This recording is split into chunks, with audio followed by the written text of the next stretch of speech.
토론은 서영준 소장님부터 시작하도록 하겠습니다. 서영준 교수님 부탁드립니다. 오늘 그 전체 세 분의 우리 발제자님께서 발표하신 내용을 뭐 키워드로 요약을 하면은, 하나는 우리 고령화 시대의 노인분들의 노화 상태에 맞는 맞춤형 서비스를 제공해야 되겠다는 주제 하나 하고, 그다음에 그걸 위한 하나의 수단으로서 보건의료복지 복합체를 활용하는 것이 어떻게든 하는 이 두 가지 큰 주제인 것 같습니다. 오늘 뭐 굉장히 긴 시간인데 제가 와서 들어보니까 별로 웃는 얘기 없는 것 같아서 제가 잠시 뭐 재밌는 이야기 하나 하고 시작할까 합니다. 뭐 아마 많이들 아실 겁니다. 우리 고령화 사회에 남편들이 아내한테 얻어맞는 이유가 여러 가지가 있는데, 한 50대가 되면은 밥 달라고 그런다고 얻어맞고, 뭐 60대가 되면은 뭐 어디 가느냐고 물어서 얻어맞고, 뭐 그러다가 80대가 되면은 아침에 아직도 눈 뜨느냐고 얻어맞았다고 뭐 그런 이야기를 합니다. 이건 또 뭐 다른 또 뭐 비슷한 이야기가 보면은 뭐 한 70대 할머니가 여고동 창의를 나갔는데 갔다 와서 한숨을 푹푹 쉬더라. 왜 쉬느냐? 그러니까 다른 친구 남편들은 다 죽었는데 당신 혼자만 살아있어서 뭐 그렇다고.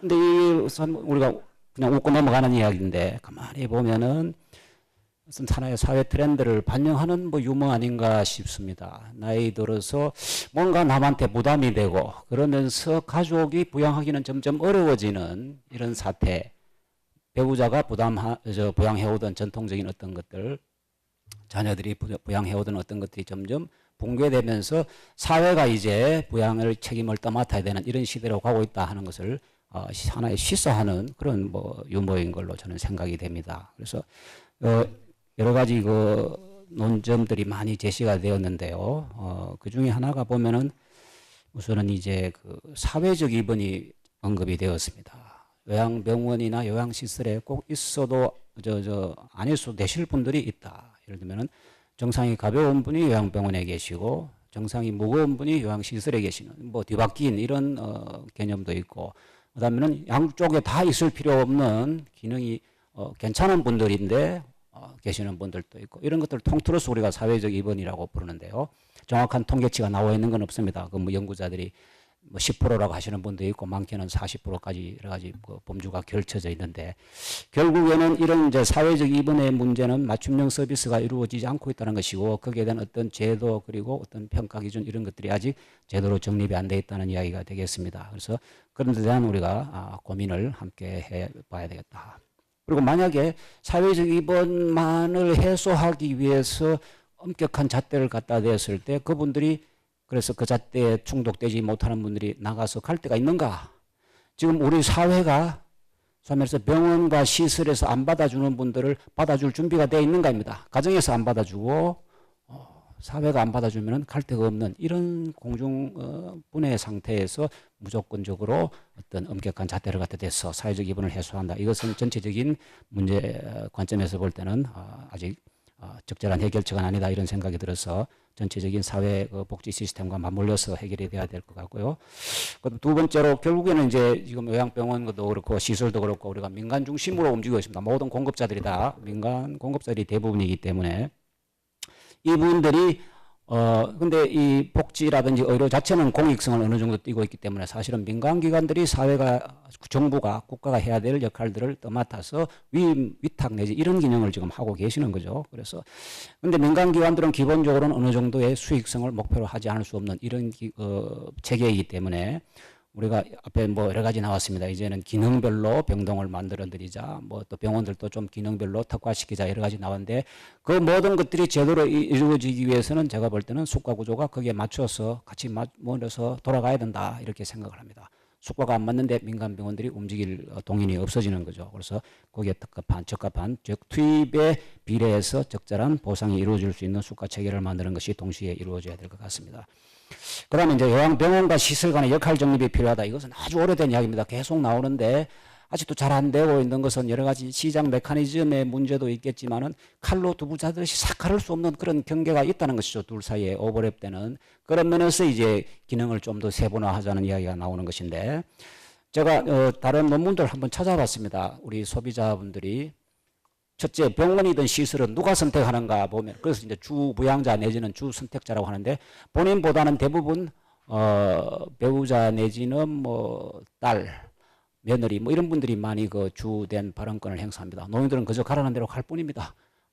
모시는 대로 모시러 갈 뿐이고 특별히 본인이 대단한 어떤 독립적인 능력이 없는 이상은 대부분은 끌려갈 수밖에 없는데 그 주부양자들이 선택할 때 기준이 뭔가 하니까 병원이든 요양병원이든 요양시설이든 둘 다 돈 개념이 나옵니다. 경제적인 이유가 가장 첫째 중요한 거, 첫째든 둘째든 하여튼 중요한 요인 중에 하나로 나오고 그 다음이 이제 서비스의 질로 나옵니다. 아직까지는 본인 부담이 우리가 보험에서 해주고 있지만은 그 자체가 부담되는 분들이 상당히 있다는 이야기가 되고 병원이든 시설이든 모실 때 이 부담이 얼마나 되는가, 본인 부담이 경제적으로 되는가 이런 문제를 아직도 선택의 중요한 하나의 요인으로 삼고 있다 이런 이야기가 되겠습니다. 그래서 그런 면에서 이제 우리가 아까 말씀드린 대로 맞춤형으로 제공을 하고 싶어도 소비자들이 거기에 자기의 경제적인 부담에 따라서 적절하지 않다고 하면 선택이 안 돼버리면 방법이 없는 것이죠. 그래서 그거 같이 맞춰줘야 된다 이렇게 생각이 되는 것입니다. 그 다음에 이제 요양병원의 간병비 지원 문제가 나왔는데요. 이제 시설보다도 요양병원이 비싼 여러 가지 이유 중에 하나가 간병비가 보험에서 지원 안 되기 때문이다. 그래서 저도 저희 어머니 요양병원에도 모셔봤고 또 요양시설에도 지금 모시고 있습니다. 93세이신데요. 그래서 저는 어떤 소비자의 입장에서 체험도 해봤습니다. 그래서 이게 문제구나 하고 이렇게 느꼈는데 요양병원의 간병비는 지원되는 게 맞을 것 같습니다. 요양시설과의 형평성 문제도 있지만 환자 자체가 어차피 같은 노인이기 때문에 누가 하든 간병이라는 것이 필요합니다. 옆에서 도와주실 분이 필요하기 때문에 요양시설에서는 요양보호사가 해주는데 병원에서는 아무것도 없다.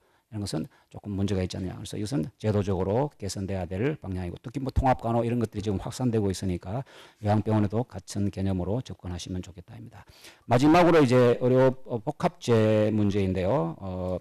일본이 이제 니키 교수님이 주장을 처음에 하셨습니다. 그래서 저희 연세대학하고 일본 복지대학하고 굉장히 밀접한 관계가 있어서 매년 세미나를 하고 또 다음 달에도 열립니다. 또 얼마 전에는 저희 요양병원 대표자분들하고 제가 같이 일본에 방문도 해서 일본 의료복지복합제도를 둘러보고 온 그게 있습니다. 그래서 논리적으로 또는 뭐 어렵게 설명할 것도 없습니다. 간단하게 말해서 당연히 그것은 효과적일 수밖에 없는 것이죠. 한 군데에서 의료와 복지와 요양을 체계적으로 딱 정비해서 제공하면은 환자 입장에서도 편리하고 뭐 규모의 경제, 범위의 경제 모든 면에서 뭐 이론적으로도 그것은 세이브가 될 수밖에 없고 효과적으로 전체를 관리할 수 있는 아주 뭐 당연히 한 이야기인데 왜 이게 지금 우리나라에서는 빨리 안 될까 해서 아까 발제자 두 분께서 복지가 어려워될 문제점이 있다 하고 세 가지를 지적하셨어요. 하나는 폐쇄적인 수용, 즉 거기에 계속 가다 놓고 도돌이 한다, 못 나가게 이런 이제 우려. 세 번째가 이제 돈 되는 사람만 계속 붙잡아 있고 돈 안 되는 사람은 안 받아주는 크림 스키밍. 이 세 가지를 이제 우려를 하신 것 같습니다. 이 세 가지가 해결되면 가능하겠죠. 이 세 가지에 대한 우려, 정부가 우려할 수 있는 이 세 가지를 공급자 측에서 해소할 수만 있으면 아니면은 정부가 수가든 뭐 다른 제도적인 방안이든 이 세 가지가 작동 못하도록 단점이 작동 못하도록 만들어주면은 의료복지복합제가 한국에 정착되는데 굉장히 빨리 되지 않을까 생각을 합니다. 그래서 어떤 복지가 의료되기 위해서는 환자들의 어떤 의료 건강 상태 평가라든지 의료 요구도 평가라든지 이런 것들을 적절하게 제도화시켜서 조금 강화를 하면 될 것 같고요. 폐쇄적인 수용 문제는 아까 말씀드린 사회적 입원하고 같이 맞물려 돌아가는 것 같습니다. 폐쇄적으로 병원에서 이것을 뭐 수익성 목적으로 뽑아봐 드는 것도 있지만은 가족들이 그냥 그대로 있었으면 하는 경우도 상당히 많다는 거죠. 모셔오기가 부담스러운. 그래서 이런 문제를 같이 구조적으로 해결하지 않고는 이것은 해결되기 어렵다. 세 번째 마찬가지입니다. 뭐 자꾸 붙잡아 두는 크림 스키밍이 있을 것이라고 하는데 돈 때문에. 근데 그런 경우에는 이제 입원 아닌 다른 서비스 외래든 무슨 다른 어떤 통원 재활이든 간에 이런 것들에 대한 적절한 보상을 해주면은 상당 부분은 해소되지 않을까 이런 생각을 합니다. 그래서 이 전체적인 고령화 문제에 있어서 오늘 주제는 이제 맞춤형 서비스이고 복합체인데요. 이런 것들은 제가 볼 때는 요 하나의 어떤 요양병원에만 문제되는 것이 아니고 결국에는 나가면 우리 사회 전체 고령화 문제이고 구조적인 여러 가지 메커니즘들이 같이 맞물려서 개선이 되어지면은 더 빨리 효과적인 방안을 찾을 수 있지 않을까 생각을 합니다. 네, 감사합니다. 예, 감사합니다. 박수 부탁드립니다. 예, 다음은 국회 입법조사처 이만우 팀장님께 부탁드리겠습니다. 이만우 팀장님. 예, 반갑습니다. 원래 입법조사처는 이렇게 그 의원님들의 입법 및 정치 활동에 대해서 음지에서 주로 지원을 하는데 이렇게 오늘 양지로 나오게 해주신 이 주최 측에 감사드립니다. 저는 그 정책 세계에 오래 있다 보니까 이제 그런 생각이 듭니다. 이게 우리가 그 이야기 수준에서 할 수 있는 그 여러 가지 글자 그대로 이야기하고 현실적으로 이 가능한 이야기를 잘 구분하는 것도 이 중요한 거라고 생각합니다. 그래서 흔히 많이 복지를 두고 이제 보편적 복지, 선택적 복지 이런 얘기를 많이 했어요. 근데 그보다 중요한 것은 우리가 그 복지를 이제는 어떤 수준과 어떤 조건에서 어떤 수준의 이 복지를 어떻게 만들어 갈 건가를 잘 생각해야 될 그런 단계가 온 것 같습니다. 그래서 우리 어떤 학자들은 이제 복지가 이런 복잡한 문제이기 때문에 이 정치라고 얘기하는 사람들이 있습니다. 그래서 단순히 그 객관적으로 정리되는 것이 아니라 이 정치적으로 정리되는 부분도 많이 있다라는 생각이 듭니다. 저희가 오늘 다른 문제도 역시 마찬가지라고 보는 게요. 이제 이 문제가 나오는 이유를 객관적인 배경을 한번 생각해 볼 필요가 있습니다. 이제 일할 수 있는 사람에게 일자리를 제공하는 게 가장 중요한 복지겠죠. 근데 이 문제는 실제로 그 인구 절벽의 또 다른 측면이죠.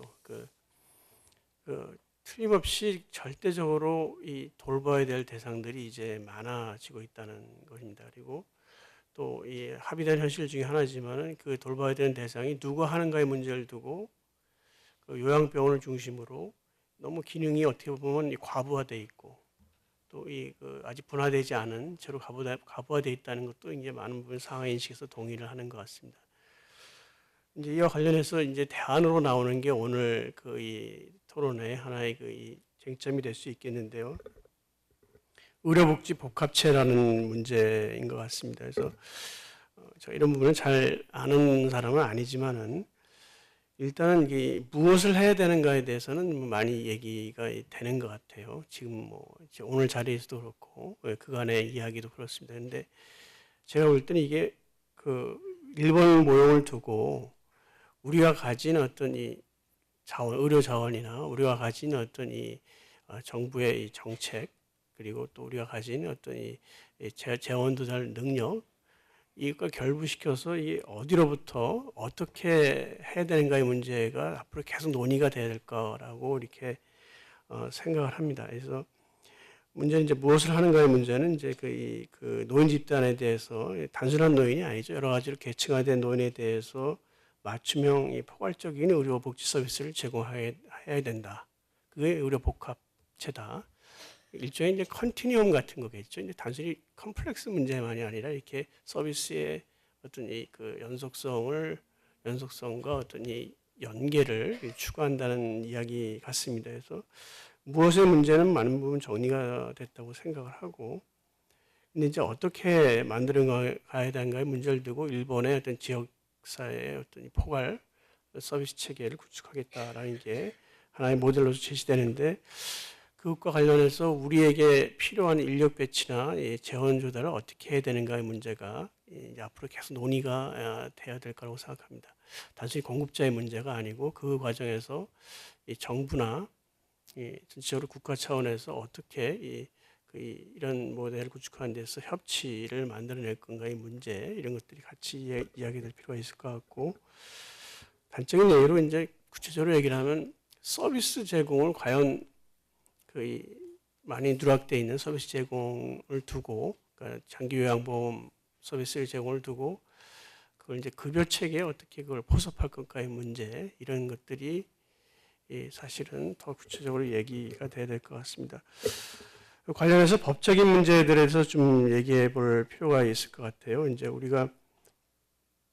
저는 이제 그 장기요양보험법이 시행된 이후에 분명히 어떤 소득 계층과 무관하게 이 서비스의 대상이 확대된 것만은 분명하지만은 더 확대돼야 된다고 생각합니다. 그러기 위해서는 이 노인복지법과의 어떤 연계를 강화할 필요가 있다라고 이렇게 생각을 합니다. 실제로 이제 수혜를 받고 있는, 그러니까 수급자가 거의 대략 한 7% 수준으로 알고 있어요. 그렇게 보면은 보다 좀 일반적인 법인 노인복지법의 어떤 이 규정 사항들이 제대로 이제 작동할 수 있게끔 입법 개선 작업들이 좀 필요하다고 생각을 합니다.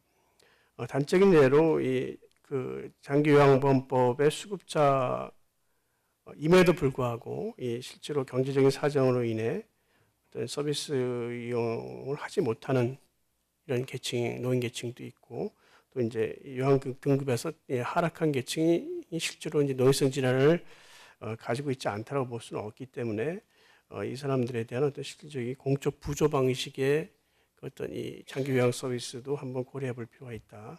그건 이제 전체적으로 이제 입법적인 개선 사항으로 이렇게 이야기될 수 있을 것 같고, 다시금 이제 이 의료 복합체에 대한 얘기로 이제 돌아가 보겠습니다. 그래서 의료와 보건과 복지를 이렇게 일종의 사회적인 보호 연속체로 이렇게 묶어나겠다는 이런 하나의 어떤 긍정적인 모델이라고 생각이 들면서 의료 서비스와 사회 서비스를 통합하겠다는 이야기로 이렇게 생각이 들 수 있을 것 같습니다. 그런데 문제는 이것과 관련해서 누가 실제로 어떻게 하는 문제를 두고는 필요한 어떤 각종의 사례 관리 기능이 좀 요구된다라고 이렇게 볼 수가 있겠습니다. 실제로 이제 지역별로 또 아니면 지역을 넘어선 광역별로 이런 것들을 구축해 갈 때 실제로 코디네이터하고 실제로 누가 하는가의 문제, 경영의 문제도 있을 수 있고 또 자원을 동원하는 문제를 두고 주체가 분명하게 이야기돼야 된다라고 생각합니다. 그래서 그 주체 장기 요양 서비스를 이렇게 제공하는 데 있어서의 사례 관리 기능을 전적으로 이렇게 책임지는 문제, 그게 이제 실제로 정부가 할 수 있는 문제는 아닌 것 같고요. 그래서 이제 케이스 매니지먼트의 역할을 할 수 있는 중에 주체라 그럴까요, 기관이라 그럴까 이런 부분들이 좀 강화돼서 얘기가 진행돼야 될 것이 아닌가라는 생각이 들고, 그러니까 어떻게 문제를 두고 지속 가능한 어떤 요양보호 서비스 내지 그 복합체가 구현이 되려고 했을 때는 이제는 보험급여 체계를 개선하는 문제도 본격적으로 이야기를 해볼 필요가 있다라고 생각합니다. 일단 논의를 확장을 해서 장기요양보험제도 자체, 장기요양보험급여 체제를 개편하는 문제도 이야기될 수 있겠지만은 더 확대돼서 이제 별도의 제6의 제5나 제6의 어떤 보험 체계를 만드는 것도 생각해 볼 필요가 있을 것 같습니다. 일본의 법을 보니까 이 노인 관련 법들이 기본법이 있음에도 불구하고 여러 가지 법들이 많이 있더라고요. 그 이제 최근에 의료 확보를 위해서 이렇게 법을 만든 케이스도 있고, 그것이 반드시 이제 바람직하다고 이야기할 수는 없겠지만은 일단 별도의 보험을 구축하는 것도 한번 생각해 볼 필요가 있겠다. 심지어는 사보험을 통해서 비용을 충당하는 것도 한번 고려해야 될 사항이 아닌가라는 생각이 듭니다. 그래서 이제 장기요양보험 급여 체계를 바꾸는 문제에서는 이제 실제 등급을 좀 세분화해서 많은 사람들에게 혜택이 갈 수 있게끔 이 차등급여 체계를 한번 만드는 문제가 있을 수 있겠고, 그 과정에서 많은 사람들이 이야기하는 오늘 발표자분들께서도 이야기를 했지만 이제 재활 서비스 문제뿐만 아니라 또 중요시돼야 될 것은 이제 주거 서비스를 체계적으로 이렇게 제공하는 것 자체도 역시 하나의 의료 복합체 내에서 이렇게 이야기될 수 있는 상황이라고 생각합니다. 그리고 실제로 이제 서비스 확대한다는 차원에서 보면은 이 가족 지원 서비스를 포함하는 문제도 이렇게 제기될 수 있을 거라고 생각해요. 실제로 이 등급을 받은 상태에서 이 가족들 보험도 이렇게 체계화되면서 수용하는 사람도 많이 있음에도 불구하고 이들에 대해서 어떤 지원하는 프로그램들 자체가 이게 빈약하다는 것을 많이 좀 볼 수가 있습니다. 그래서 이제 정리를 하자면 제가 드리는 말씀의 핵심은 이 의료복합제에 대한 어떤 논의에서 앞으로 실제로 단순히 프로그래밍하는 단계를 넘어서 실제로 엔지니어링하는 구현해내는 차원의 이 방법의 문제가 체계적으로도 논의돼야 될 거라고 생각을 합니다. 예, 이상입니다. 네, 감사합니다. 다음은 우리 조선일보 김철중 기자 자리게 되겠습니다. 예, 두 분, 세 분의 발표 잘 들었습니다. 오늘 여기 요양병 관련해서는 이제 복합체를 어떻게 우리나라에서도 활성화시킬 수 있느냐가 이제 가장 큰 관심사라고 생각이 드는데요. 저는 아까 한국 사례 같은 형태의, 그러니까 원내원 형태가 우리 실정에 우리 지역사회와 우리 병원의 의료 공급 시스템과 이 보험 시스템을 감안했을 때 원내원 형태가 제일 바람직하다는 생각이 좀 들었고요. 한 가지 이제 좀 아쉬운 거는 우리가 2000년도부터 일본을 가서 그렇게 많이 가서 보고 정말 저렇게 해야겠구나. 그리고 일본에 있는 그 정부 입안자들도 한국 노이들은 좋겠다. 우리가 성공도 하고 실패도 한 걸 다 보면서 따라갈 수 있지 않느냐. 그런 말을 했는데, 그럼에도 불구하고 지금 15년이 지났는데 아직도 그걸 복합체 하나 못 만들고 있고 그 시스템 하나 못 만드는 게 너무 좀 답답하다는 생각이 들고요. 그래서 저는 그런 생각을 합니다. 개인적으로 이게 행정력 수준에서 해결될 수 있는 게 아니겠구나라는 생각이 듭니다. 그러니까 보건복지부에서 이런 안을 짜가지고 이렇게 합시다라고 할 수준은 아니지 않느냐. 좀 더 판이 더 커서 이것을 좀 도입을 해서 이 노인의료 시스템이 완전히 바뀌어야 되지 않을까 생각이 들고요.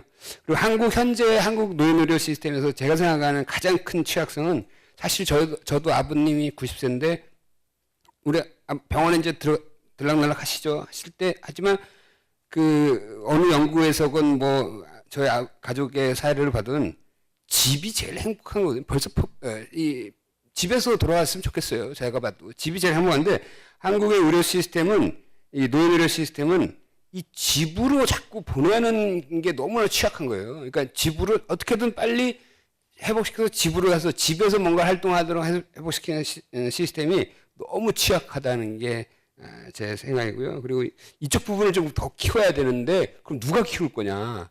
일본처럼 복합체가 있으면 방문진료라든지 재택의료라든지 이런 것들이 쫙 활성화돼서 아주 촘촘히 해서 충분히 집에서도 할 수 있지 않을까. 그러면 그 복합체의 중심은 아무래도 요양병원이 그 복합체의 원내원 형태로 좀 규모가 커져서 다양한 의료 서비스를 해서 궁극적으로 환자들이 병원에서 계속 맴돌거나 시설에서 맴도는 게 아니라 조금만 회복이 되면 집으로 갈 수 있게, 그리고 간병이나 이런 시스템을 보완해야 되지 않을까 하는 생각이 들고요. 그다음에 저는 제가 계속 주장하고 있는 게, 한국 의료 시스템의 가장 큰 문제는 분절이거든요. 분절. 개개적으로 보면 다 잘 돼 있어요. 너무나 잘하고 열심히 하고 있는데 그것을 통합해서 아우르는 서비스는 전혀 없다는 거죠. 그래서 일단은 크게는 의료하고 복지의 통합 서비스랑 건보랑 장기요양보험의 그 중간 브릿지 되는 거에 대한 서비스랑, 그다음에 의료기관별로 급성기, 악급성기, 뭐 재활, 호스피스까지 그 중간 의료기관의 그 교집합들에 대한 통합 서비스, 이런 것들이 전혀 없어서, 저는 이것은 너무나 고질적이고 너무나 관행화된 문제이기 때문에 새로운 시스템으로 이것을 해결할 수밖에 없다. 그래서 저는 항상 통합의료청을 만들어야 된다고 봅니다. 이게 앞으로 고령사회로 더 진입하기 전에 통합의료청을 하나 만들어서, 그래서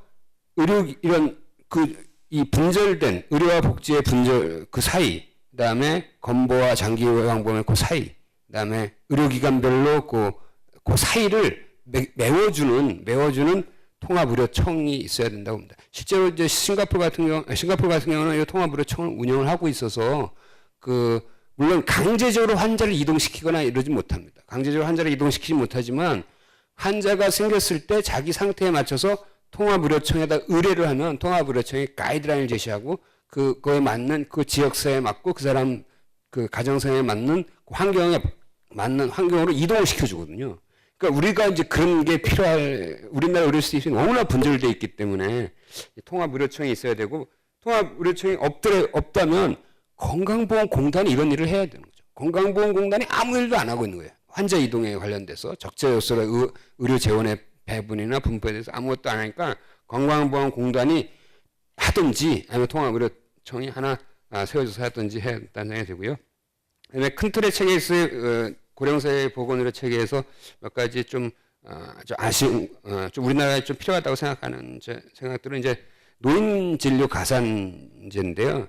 지금 대개 보면은 75세 넘어가는 사람은 거동이 불편하고 장애가 있고 청력도 안 좋고 그러니까 똑같은 환자를 보더라도 한 10분이면 볼 거를 20분 봐야 되고 교육을 해도 2배 걸리는데 이게 수가는 똑같으니까 의료기관이 노인 환자를 약간 회피를 하는 경향이 있어요. 그래서 이건 노인 인권 차원에서도 좀 말이 안 되는 거예요. 그래서 이게 특정 기준을 정해서 75세 이상이고 뭐 상병 코드가 몇 개이고 장애가 있은 경우에는 노인 진료 가산제를 도입을 해야 노인 인권 차원에서도 좀 더 진료의 질이 올라질 거라는 생각이 들고요. 그런 경우에는 이제 뭐 여러 가지 약물을 막 열 몇 개씩 먹잖아요. 그런 거에 대한 평가 시스템도 같이 아울러서 도입할 수 있지 않을까 하는 생각이 들고요. 그다음에 아까 정 교수님도 말씀하셨듯이 만성질환 주치라고 했는데 사실 만성질환 주치라든지 이게 따져보면 이제 노인 환자 주치인데 인력이 없습니다. 실제로 어느 정도 그 의료 의사를 노인 환자에 맞게 양성이 안 된 거예요. 그러니까 우리는 사실 내과 의사가 보고 뭐 가정의학과 의사가 보고 뭐 정형외과 의사가 보고 다 분절해서 보지만 실제적으로 통합적으로 노인 의료에 대해서 정확히 그것을 이 통합적 지식과 경험을 갖고 있는 의료 인력은 상당히 취약하거든요. 그래서 지금 현재 그 노인의학 인정이 뭐 분과 전문의 이런 여러 가지 얘기 나오는데 일단 인정이라도 빨리 해서 빨리 이 노인의학 인정의를 좀 대거 양성을 해야 되겠다. 의료 인력 면에서. 그리고 또 하나 의료 인력에서 또 하나 중요한 문제가 간호사입니다. 지금 이제 뭐 만성질환 시대고 고령장 시대 치료에서 치유의 시대고 치료에서 케어의 시대인데 지금 간호사가 지금 뭐 36만 명 면허자 나왔지만 실제 활동하는 거는 16만 명이 말이 안 되는 거잖아요. 그러니까 어떻게든 간호사들이 활동할 수 있도록 간호사들이 이 사회에서 활동할 수 있도록 이 체계를 진짜 혁신적으로 좀 바꿔야 된다. 그래서 노인의학 인력 면에서는 노인의학 의사하고 간호사 양성을 획기적으로 늘리는 혁신적인 방법을 모색을 해야 된다는 게 생각이 듭니다. 그다음에 아울러서 마지막 하나 언급하고 싶은 건 보건소예요. 보건소가 너무 이 고령사에 맞는 일들을 하나도 안 하고 있다고 저는 생각합니다. 이 고령사에서 이게 지방자치단체에 소속이 돼가면서 이 군수나 시장, 구청장 선거운동 하는 식으로 이렇게 식막하게 얘기하면 그런데 그래서 이제 보건소가 일단은 보건소가 제가 이제 스페인 가서 이제 느낀 건데 스페인에서는 한 번이라도 넘어진 노인 환자들을 다 보건소가 이렇게 등록을 시켜가지고 그 사람들의 방문 진료도 이제 공공병원이랑 협약해서 방문 진료도 하고 낙상 예방 프로그램 참여시키고 그래가지고 하여튼 이 노인들 넘어지지 않게 하려고 엄청난 노력을 하거든요. 그래서 이게 사실 아무것도 아닌 것 같지만 노인들이 한번 넘어지면은 거기에 연계적으로 들어가는 의료비나 이런 간병의 문제 뭐 이런 것들이 엄청난 사회적 비용이 들어가니까 고령사에 맞는 보건소의 공공 프로그램이 활성화돼야 되지 않을까 하는 생각이 듭니다. 네, 감사합니다. 예, 감사합니다. 네, 마지막으로 우리 정영훈 과장님께서 말씀해 주시겠습니다. 노인 의료 복지 체계에 이제 관련된 내용인데 결국은 일단 재활을 중심으로 좀 현재 체계를 좀 개편해 보자는 내용을 말씀을 해주셨고 그다음에 노인 결국은 이제 보건하고 복지 아니면 의료하고 이제 복지 이제 복합체에 대해서 현재 이제 상황이 좀 분절돼 있다 하는 어떤 내용하고 그다음에 연계를 좀 시켜야 된다 하는 그런 부분을 말씀을 해주셨는데 워낙 지금까지 이 부분에 대해서 나름대로 뭐 논의가 좀 많이 된 내용들이 있었기 때문에 너무 다양한 이야기를 해주셨던 것 같아요. 그래서 제가 곰곰이 좀 생각을 해봤는데 9월달에도 한번 학술대회 있지 않습니까 이게 그리고 그 이후에 뭐 좀 짧은 시간에 또 비슷한 주제를 가지고서 지금 그 토론을 하는 건데 우리가 왜 이런 어떤 토론을 하는 것일까 이제 하는 부분하고 과연 이 토론을 통해서 무엇을 얻고자 하는 것인가 하는 내용들인데 지금 발제문을 쭉 훑어보면은 이제 고령사회가 되면서 결국은 의료비라든가 아니면 노인 인구 늘어나고 결국은 이게 이제 그 사회적인 어떤 부담이 되기 때문에 이걸 해결하지 않으면 굉장히 어려워진다 하는 어떤 그런 백그라운드를 깔고 있는 부분이 있고요. 그다음에 결국은 고령사회에서 키워드는 결국은 행복인 것 같아요. 이게 뭐 만족도라는 어떤 표현을 쓰기도 하는데 노후 어떤 행복한 사회를 만들자 이제 이런 부분에 대해서는 공감을 하고 있는 것 같고요. 그러면 이제 이렇게 하기 위해서 이제 무엇을 할 것인가 하는 내용들이 여러 가지가 있었는데 두 가지가 아마 좀 중점적으로 이야기가 됐던 것 같습니다. 첫 번째가 그 지금 요양병원하고 뭐 시설 관련해서 이제 기능 정립하는 부분이 있었고 두 번째가 아마 그 시설 기능 정립하는 데 있어서 굉장히 좀 중요한 어떤 정책 중에서 하나가 이제 간병비 문제가 있습니다. 그래서 두 가지인데 그러면 기능 정립하자는 이야기는 한 10년 전부터 이제 계속적으로 그 나온 이야기인데 이제 왜 안 될까?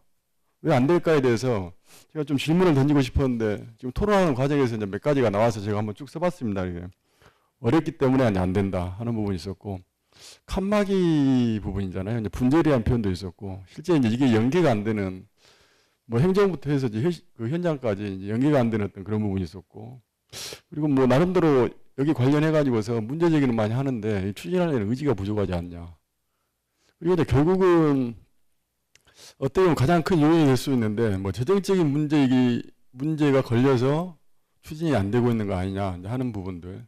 아마 재정적인 문제는 이해관계하고 걸려 있습니다. 이게. 그래서 아까도 보면은 실제 이 관련된 그 이해관계들 보면 공급자도 있고 소비자도 있고 뭐 정부도 있고 뭐 보험자도 있고 뭐 여러 가지로 이제 나눠지는데 각각의 입장이 좀 다른 거죠. 이게 다른 거고 그럼에도 불구하고 왜 아니면은 과연 무엇을 어떤 효과를 얻고자 하는가 하는 부분에 대해서는 계속 공감대를 형성을 하는 것 같아요.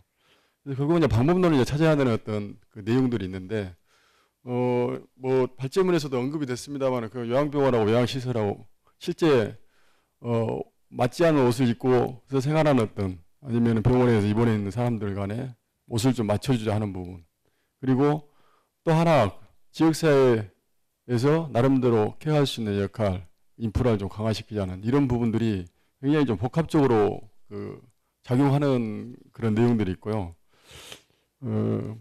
이 부분에 대해서는 글쎄 이제 토론을 제가 어디서부터 해야 될지 모르겠는데 어차피 이제 그 내용물은 다 나온 것 같아요. 근데 문제는 첫 번째 단추를 어디서부터 낄 것인가 이제 이런 부분이거든요. 이게. 그래서 이걸 통째로 한꺼번에 움직이기는 굉장히 어려운 부분이 있고 어느 한 부분에서 시범사업으로 하면서 이제 움직였으면 좋겠다 하는 것인데 혹시 이 이후에도 계속 토론을 하게 되면은 이건 너무 이제 방대한 주제를 하게 되면은 솔직히 저희가 뭐 구체적으로 쓸 수 있는 대안이 안 나옵니다. 그래서 뭐 주제를 뭐 기능 정립이라고 하면은 기능 정립에서 과연 어떤 부분에서 처음에 시작을 해야 될 것인가 뭐 이런 부분만 가지고서 논의를 하더라도 좀 진도가 나갈 수 있는 그런 발판을 만들 수 있을 것 같고요.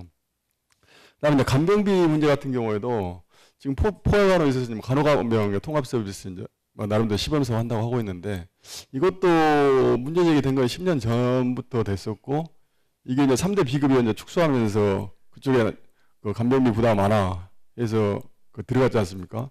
근데 궁금한 게 결국은 이제 필요성이라든가 뭐 이런 부분 인정을 했어요. 그러니까. 나름대로 이제 비용 들어가는 부분이 있고 또 하나는 인프라 문제거든요. 이게 실제 이제 인프라가 담보되지 않는 상태에서는 안 된다는 부분하고 요양병원을 적용을 했을 때 또 한 가지 전제돼야 될 부분이 그러면 지금 현재 맞지도 않는 옷을 입고 있다고 계속 이야기를 하는데 이게 과연 간병 급여가 이쪽으로 적용이 될 것인가 한 부분 같은 경우에는 좀 고민을 좀 해봐야 되는 사항이라고 봅니다.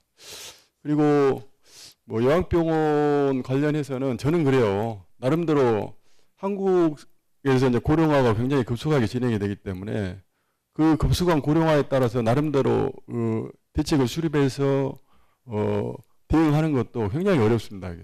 그 어려운 와중에서도 나름대로 이제 요양병원, 요양시설이 일정 정도 그 역할을 했다고 보고요. 그런데 너무 이상적인 어떤 그런 부분만 보다 보니까 현실적으로 이제 불만족스러운 이런 부분들이 많습니다. 이게. 그만큼 제가 전에도 말씀을 드렸는데 특히 이쪽에 대해서 굉장히 관심이 많은 거예요. 왜냐하면 내일이면서도 내일은 뭐냐면은 내가 보호자로서 지금 겪고 있는 그런 상황일 수도 있고 아니면은 조금 있으면 바로 제 일일 수도 있다는 어떤 그런 생각들을 좀 많이 하시거든요. 이게. 그래서 이런 어떤 와중에서도 나름대로 그 짧은 시간에 병원하고 이제 시설이 나름대로 그 기능을 하고 있는데 도저히 지금 현재 이 상태 가지고서는 안 된다는 거잖아요. 이게 안 된다는 거고 그러면서 요양시설 말고 이제 요양병원에 계속 공격이 들어오는 부분이 의료적인 기능을 제대로 못한다는 하는 부분들.